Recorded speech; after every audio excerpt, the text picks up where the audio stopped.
Generally, I am of that belief that what is your inner voice wants, you must do that. Though he is doing previous whatever maybe other comment on this, that he is engineering and he must go to that choreograph or direction. See, you must, whatever you are doing, you must do it with your pure heart. Then naturally things will gather and you will get those things. And exactly Shamshad has follows all these things in a very perfect way. I am coordinating the things, and I am knowing how it is difficult to handle all, handle and satisfy all the public. Whosoever participate in this particular video, in the making of this video album, they are really appreciable for their efforts, because they are getting these ideas from Shamshad. At first moment, simply someone will say, "Kya Shamshad, इस college में ऐसी बात कर रहा है तू?" This is first reaction. What in 10 years I am feeling that.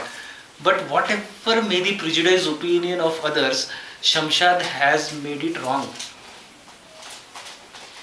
Whatever may be the prejudiced opinion, what his continuity, his patience, his perseverance, and his ability to convince the people, I think this is the main character which has got this successful video, you may say. It is not a video, it is his engineering life. Every student, whatever, those who are passed out, those who are here now doing their engineering, every student has got this feeling. If they are going to see this video, they are in their flashback. Those who are passed out, they are thinking that yes, we are in this college. So it is a feeling of each and everyone, even of the staff also. If staff is seeing this video, they are reminding their days, what they are doing in engineering college, how the whole process runs. So what exactly, generally what he has shown from start to the end, if anybody is observing pinpointly to every shot he has given or he has taken, I don't think anybody has not got certain memories in their minds. Everybody has got those memories. फिर जनवरी 2011 में मैंने shooting start करने की सोची, और तभी फरवरी 17 को college में चैतन्य week था, तो मैंने तभी वीडियो को रिलीज़ करने की सोची। तो हमारे पास 1 महीने और 17 दिन थे। इस दौरान ही हमें पूरी शूटिंग कंप्लीट करनी थी। शूटिंग की बारीकियाँ इतनी थी कि पूरे केवल 4 मिनट की वीडियो में पूरे 4 साल को पिरोना था। तो it's very difficult job for me and my group also. तो हम सब डिसाइड करते थे मिलके कि कैसे शूट करना है, कैसे शॉट्स लेने हैं। तो बहुत ही मुश्किल हो रहा था, बट हमने किया। तो पहले शूटिंग थी इसका पहला जो कंसेप्ट था कि फ्रेशर आता है ट्रेन से बारामती रेलवे स्टेशन पे, तो उसकी ट्रेन से एंट्री दिखानी थी उतरते समय। और तो इसके लिए हमें परमिशन चाहिए थी रेलवे स्टेशन वालों की तरफ से। That was very difficult.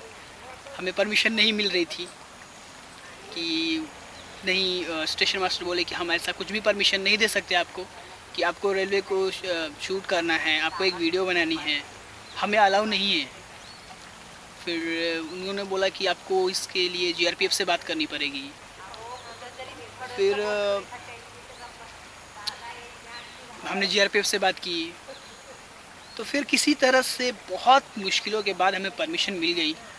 और ये शॉट ऐसा था कि ट्रेन आ रही है और उसको शूट करना है, तो इसके लिए हम बिल्कुल रीटेक नहीं ले सकते थे। और एक्चुअली ये वीडियो का पहला शॉट है तो हम सब डरे हुए थे कैसे होगा कैसे होगा। वहाँ पे जो सबसे बड़ी प्रॉब्लम थी मैनेजमेंट की। जब ट्रेन आती है तो बहुत सारे लोग ट्रेन में चढ़ने और उतरने के लिए वहाँ पे सामने ही खड़े रहते हैं। तो that's a very big problem for the केवल हम 4 लड़के गए थे वहाँ पे शूट करने के लिए। तो वहाँ मैनेज करना बहुत ही मुश्किल हो रहा था। हम जब भी कुछ शूट करने जा रहे थे तो कोई ना कोई ऑब्स्टेकल, कोई ना कोई कुछ ना कुछ रुकावट आ ही जा रही थी, कोई ना कोई बंदा आ ही जा रहा था बीच में, जिससे कि हमारा वो सीन ख़राब हो जा रहा था। तो पहले जो ट्रेन आती है तो उसका हमने शूट किया, उसमें बहुत सारे रुकावटें आई, बट फिर भी एडिटिंग के समय हमने देखा तो सब कुछ निकाल के हमें जो चाहिए था एक 3-4 सेकेंड का वो हमें मिल गया।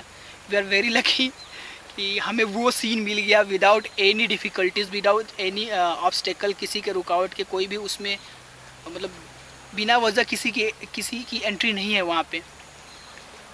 तो आप जब देखोगे इस सीन को तो आपको लगेगा कि इन लोगों ने बहुत मैनेज करके लिया, बट वहाँ पे कुछ भी मैनेजमेंट नहीं था हमारा। वी आर वेरी लकी कि हमें वो सीन मिला। इसमें हमारा एक सीन था बास्केटबॉल का, तो उसमें हमें राउंड घूमना था।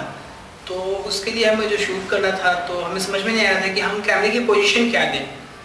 तो फिर मैंने एक नया इम्प्लीमेंटेशन किया वहाँ पे, कैमरा लेके और मुझे ज़मीन पे लेट के वो शूट करना पड़ा।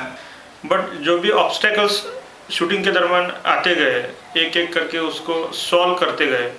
सॉल्व करने के बाद पता चला है कि इसमें कितना मेहनत लगता है और कंट्रीब्यूशन कितना लगता है।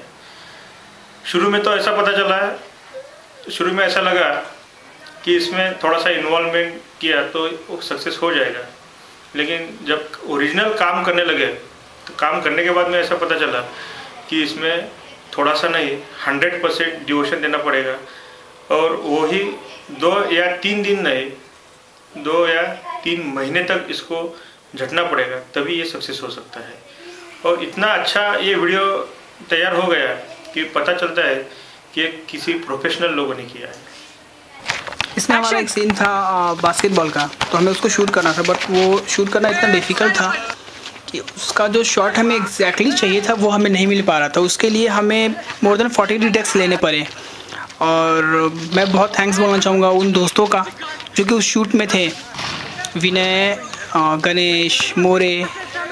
इतना साहस दिखाया उन लोगों ने कि 40 शूट्स दिए कैमरे के सामने और बिना किसी हिचक के। हमें एक लाइब्रेरी का शॉट लेना था, उसमें मेरे साथ सोनाली थी।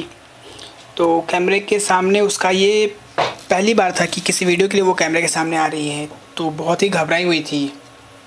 इवन तो मैं भी एक उसको हैंडल करना था, सब कुछ उसको समझाना था, कैसे शॉट्स आने हैं, कैसे फेस एक्सप्रेशन होने चाहिए। तो बहुत ही डिफ़िकल्ट था वो हम दोनों के लिए ही, बट हमने किया उसको और फाइनली वो शॉट सभी को बहुत पसंद आया, बट उससे वो हो नहीं रहा था।